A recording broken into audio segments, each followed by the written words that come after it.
ಕೌಟುಂಬಿಕ ಕಲಹ ಹಿನ್ನೆಲೆ ತಂದೆಯನ್ನೇ ಮಗ ಬರ್ಬರವಾಗಿ ಹತ್ಯೆ ಮಾಡಿರುವ ಘಟನೆ ಹಾಸನ ಜಿಲ್ಲೆ ಚನ್ನರಾಯಪಟ್ಟಣ ತಾಲೂಕಿನ ಹಿರಿಸಾವೆ ಗ್ರಾಮದಲ್ಲಿ ನಡೆದಿದೆ. 60 ವರ್ಷದ ಸತೀಶ್ ಕೊಲೆಯಾದ ತಂದೆ, 28 ವರ್ಷದ ರಂಜಿತ್ ತಂದೆಯನ್ನ ಹತ್ಯೆಗೈದ ಆರೋಪಿ. ಸತೀಶ್ ಸರಿಯಾಗಿ ಕುಟುಂಬ ನಿರ್ವಹಣೆ ಮಾಡದೆ ಜೊತೆಗೆ ಅಕ್ರಮ ಸಂಬಂಧವನ್ನ ಕೂಡ ಹೊಂದಿದ್ದರು ಎನ್ನಲಾಗಿದೆ.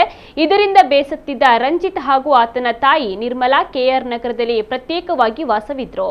ಇದೇ ವಿಚಾರಕ್ಕೆ ತಂದೆ ಜೊತೆ ಆಗಾಗ ಜಗಳ ಕೂಡ ನಡೀತಾ ಇತ್ತು. ಶನಿವಾರ ರಾತ್ರಿ ತಂದೆ ಮಗನ ನಡುವೆ ಜಗಳ ಶುರುವಾಗಿದ್ದು, ಮಾತಿಗೆ ಮಾತು ಬೆಳೆದು ಜಗಳ ತಾರಕಕ್ಕೇರಿ ಸ್ಟೀಲ್ ರಾಡ್ನಿಂದ ತಂದೆ ಸತೀಶ್ ತಲೆಗೆ ಹೊಡೆದು ರಂಜಿತ್ ಕೊಲೆಗೈದಿದ್ದಾನೆ. ಘಟನಾ ಸ್ಥಳಕ್ಕೆ ಪೊಲೀಸರು ಭೇಟಿ ನೀಡಿ ಪರಿಶೀಲನೆಯನ್ನ ನಡೆಸಿದ್ದಾರೆ.